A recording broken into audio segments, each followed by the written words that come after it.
বটতলা থানার যে অফিসাররা পঙ্কজ দত্তকে ডেকেছিলেন, 10 ঘন্টা ধরে মানসিক শারীরিক অত্যাচার করেছেন, এক গ্লাস জল খেতে দেননি, এইরকম একটা সৎ রিটায়ার্ড আইপিএসকে আমরা কমিশন বসাবো এবং এরা রিটায়ার করলেও এরা যাতে জেলে যায়, মমতার আড্ডা বহরা, তার ব্যবস্থা করব। আপনাদেরকে সাক্ষী রেখে, আমরা এই অগ্নিকে সাক্ষী রেখে বলে গেলাম,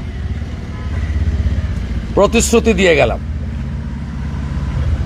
আচমকা বটতলা থানায় আচমকার কিছু নেই, আচমকার কিছু নেই, এটা আমাদের কর্তব্য। এই প্রতিবাদী কণ্ঠস্বরদের, এই মমতা পুলিশের সীমাহীন অত্যাচার, এর বিরোধিতা বিজেপি করে। আমাদের মেরুদণ্ড সোজা আছে, আমাদের মেরুদণ্ডটা খুলে কোথাও রাখা নেই, তা আমরা করে গেলাম এবং কথা দিলাম বাংলার মানুষকে, যেদিন সরকার পরিবর্তন করবেন প্রথম ক্যাবিনেটে আমরা যারা করেছিল বটতলার কমিশন বসাবো। এরা যেখানে থাকুক, পাতালে থাকলেও খুঁজে বের করে তুলে এনে এদের যা করার করব। অগ্নিকে সাক্ষী রেখে বলে গেলাম, অগ্নিকে সাক্ষী।